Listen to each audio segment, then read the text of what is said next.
Hey everyone, welcome to our channel. Today we are going to walk through how you can easily install the Qwen 2.5 app on your mobile device using Google Chrome. It's a super simple process, so let's get right into the tutorial. Alright, so the first thing you want to do is open Google Chrome on your mobile phone. Once that off, head to the search bar and type in Qwen 2.5 AI. When you search for it, you will see a bunch of results, but make sure click on the trusted website to ensure it's safe to download. You are in Qwen 2.5 Max website. Tap on the three dots in the top right corner of your screen. Scroll down, tap on Add to Home Screen, and then open the app home screen. Tap on Install. Wait a few seconds. App is installed in your home screen.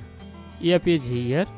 Open the app from your home screen and you are ready to start using Qwen 2.5.